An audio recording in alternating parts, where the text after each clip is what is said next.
Hello everyone. Competitive exam में आपका एक बार फिर स्वागत है। आज मैं आपके साथ जियो आईटी 817 में जो है किस किस डिपार्टमेंट में कितनी कितनी वैकेंसीज है और आपके लिए कौन सा डिपार्टमेंट सही रहेगा। आपने किस किस डिपार्टमेंट में जब आपने डॉक्यूमेंट वेरिफिकेशन दी थी तो कौन कौन से डिपार्टमेंट आपने चूज़ किए थे।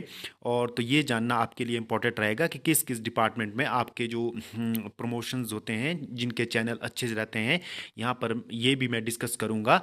तो आज की वीडियो आपके लिए काफ़ी इन्फॉर्मेटिव रहने वाली है, क्योंकि आपको पता लगेगा कि किस किस डिपार्टमेंट में आपके लिए सबसे ज़्यादा वैकेंसीज है। आपको पता है कि जो ये डॉक्यूमेंट वेरिफिकेशन हुई थी मात्र 1401 पोस्ट के लिए हुई थी, लेकिन अब आपको पता है कि जो डॉक्यूमेंट वेरिफिकेशन होनी है वो 1860 पदों के लिए होनी है।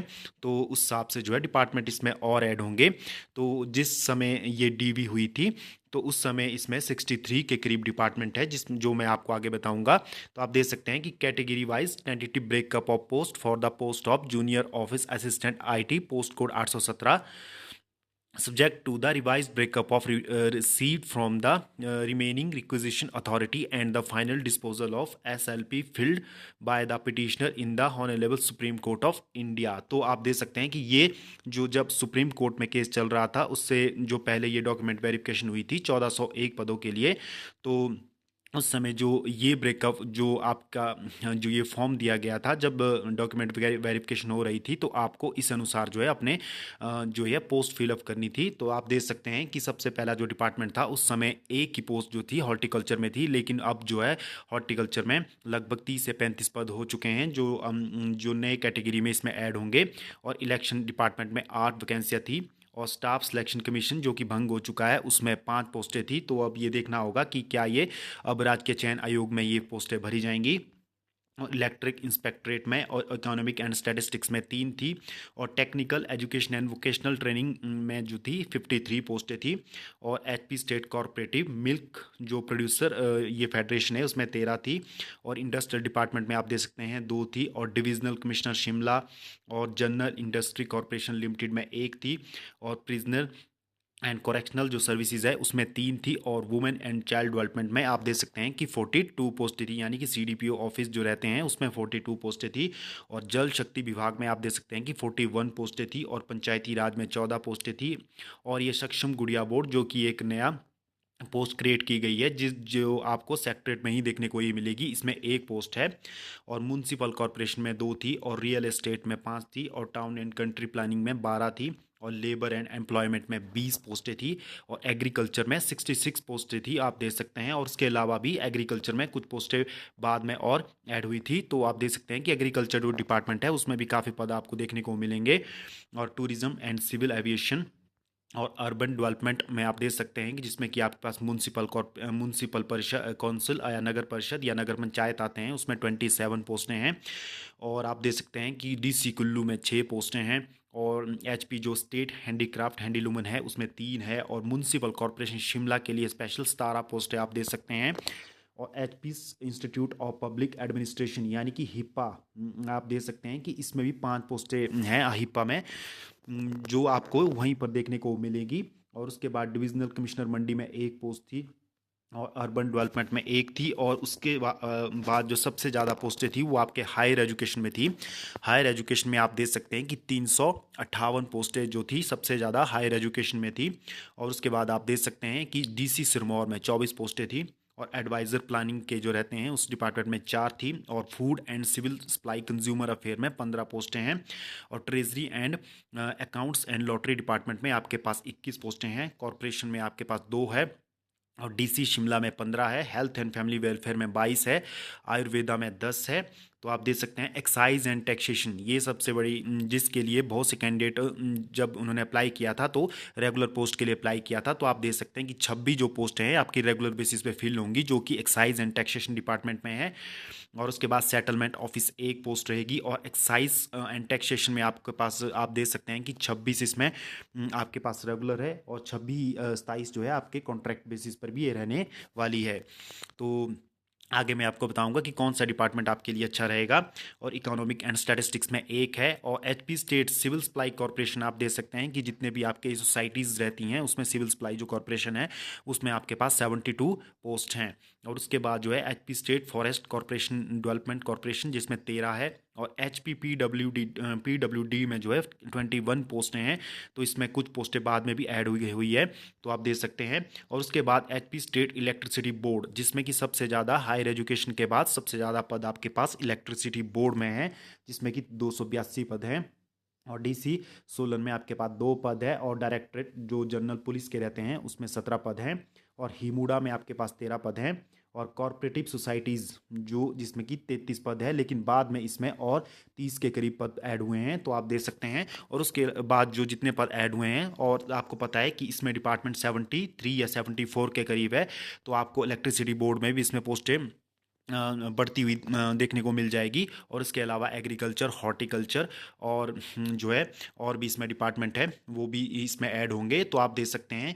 जब मैंने ये डीवी दी थी तो मैंने भी ये डॉक्यूमेंट वेरिफिकेशन दी है। और करंटली मैं आपको बता दूं कि मैं जॉब कर रहा हूँ डिस्ट्रिक्ट हॉस्पिटल में, मैं जॉब करता हूँ। लगभग 2 सालों से वहाँ जॉब कर रहा हूँ। लेकिन मैंने भी जो है उस समय 2 या 3 डॉक्यूमेंट वेरिफिकेशन दी थी, जिसमें कि एक मैंने जियो 817 और जियो अकाउंट्स 932 और आपके पास 903 जियो आईटी का भी मैंने डॉक्यूमेंट वेरिफिकेशन दी है। तो आप देख सकते हैं कि मैंने किस प्रकार से डॉक्यूमेंट को अपना जो डिपार्टमेंट है वो चूज़ किए थे। तो आप देख सकते हैं कि यहाँ प्रेफरेंस आपने किस प्रकार देनी है। सबसे पहले तो आपके ध्यान में ये होना चाहिए कि एचपी गवर्नमेंट के जो है प्योर जो गवर्नमेंट डिपार्टमेंट कौन से होते हैं जहां पर एज इट इज जो नोटिफिकेशन लागू होती है तुरंत प्रभाव से लागू हो जाती है। जैसे कि मैं आपको बता दूं, जैसे कि आपके जितने भी जो प्योर गवर्नमेंट डिपार्टमेंट है जिसमें कि आपके एजुकेशन, हेल्थ, एग्रीकल्चर, हॉर्टिकल्चर और उसके अलावा आपके एक्साइज एंड टैक्सेशन HPPWD और एक जल शक्ति विभाग और वुमेन एंड चाइल्ड डेवलपमेंट और डीसी ऑफिसेस, ये सारे आपके जो है आपके गवर्नमेंट पे और गवर्नमेंट डिपार्टमेंट रहते हैं। यानी कि जैसे ही गवर्नमेंट की कोई नोटिफिकेशन लागू होती है तो सबसे पहले इन डिपार्टमेंट में वो लागू हो जाती है। और जितने भी आपके जो बोर्ड कॉरपोरेशंस रहते हैं वहाँ पर जो है डायरेक्टली ये नोटिफिकेशन लागू नहीं होती हैं, क्योंकि आपको पता है जैसे कि HRTC आप ले लीजिए और आपके इलेक्ट्रिसिटी बोर्ड ले लीजिए, सिविल सप्लाई कॉरपोरेशन ले लीजिए, वहाँ पर उनका जो है एक MD होते हैं जो उनके डिपार्टमेंट के हेड होते हैं, यानी कि मैनेजिंग डायरेक्टर वहाँ पर बैठता है। और उनकी जब बोर्ड ऑफ मीटिंग्स होती है वहाँ पर ये फैसला लिया जाता है। जैसे कि आप भी देख पा रहे होंगे कि इलेक्ट्रिसिटी बोर्ड है उसमें 1.5 साल हो चुके हैं, वहाँ पर अभी पेंशन बहाल नहीं हुई है, क्योंकि वहाँ पर आपको पता है कि इलेक्ट्रिसिटी बोर्ड की हालत हिमाचल में ठीक नहीं चल रही है। वहाँ पर जो है उनके पास इतने वित्तीय साधन नहीं है कि अभी पेंशन देने के लिए वो दे सकते हैं। तो आप दे सकते हैं कि 1.5 साल होने के बाद भी जो है वहाँ पेंशन लागू नहीं हो पाई है। इसका रीज़न यही है कि क्योंकि बोर्ड और कॉरपोरेशन तभी इसके लिए पेंशन दे सकते हैं यदि उनके पास अपने वित्तीय साधन होंगे। तो आप देख सकते हैं कि ये ऐसे डिपार्टमेंट रहते हैं जो खुद जो है बिजली बेचकर जो है कमाई करते हैं, फिर अपने एम्प्लॉयज़ को वो पेंशन दे सकते हैं। तो मैं आपको बता दूं जितने मैंने आपको बताए और जिस हिसाब से मैंने प्रेफरेंस यहाँ भरी थी, तो मेरा सबसे पहले प्रेफरेंस थी अगर मेरे मार्क्स अच्छे होंगे तो मुझे एक्साइज एंड टैक्सेशन डिपार्टमेंट मिल जाएगा, वो भी रेगुलर पोस्ट। तो मैंने एक्साइज डिपार्टमेंट पहली प्रेफरेंस दी थी। तो उसके बाद मैंने एक्साइज एंड टैक्सेशन में ही कॉन्ट्रैक्ट बेसिस पे दी थी। और फिर मेरा जो रहा था वो हायर एजुकेशन, फिर टेक्निकल एजुकेशन, फिर HPPWD, फिर HP स्टेट इलेक्ट्रिसिटी बोर्ड, फिर एग्रीकल्चर, जल शक्ति विभाग, और फिर women and child development NDC Shimla, और economic and statistic director general of police. तो आप देख सकते हैं कि इस प्रकार से मैंने ये डिपार्टमेंट चूज़ किए थे अपने हिसाब से। तो आप भी कई कैंडिडेट ने भी अपने हिसाब से ही अपनी सहूलियत के हिसाब से ही जो है डिपार्टमेंट को चूज़ किया होगा। तो ये आपको मैंने बता दिया। जैसे कि जो जितने भी ये प्योर गवर्नमेंट डिपार्टमेंट रहते हैं वहाँ पर जो है तुरंत प्रभाव से जो है जो भी फैसले लिए जाते हैं कर्मचारियों के लिए वो लागू हो जाते हैं। जैसे कि यदि DA की घोषणा होती है तो आपको पता है कि सबसे पहले ही जो ये डिपार्टमेंट्स रहते हैं इनको सबसे पहले ये DA मिल जाता है घोषणा के 1 मंथ बाद। लेकिन बोर्ड और कॉरपोरेशन में तो लगभग 5-6 मंथ तक ये नहीं मिलता है, जब तक इनकी बोर्ड ऑफ डायरेक्टर्स की मीटिंग नहीं होती है। वहाँ पर जब ये फैसला होता है तो जो है उन्हें मिलता है, तो लेकिन मिल जाता है, थोड़ा समय लगता है। इसीलिए जब भी आप डिपार्टमेंट चूज़ करें तो अपने सहूलियत के हिसाब से और ध्यान से अपने डिपार्टमेंट चूज़ करें। और वैसे भी आपको जो डिपार्टमेंट मिलेगा वो आपके मार्क्स के बेस पे ही जो ये डिपार्टमेंट अलॉट होता है।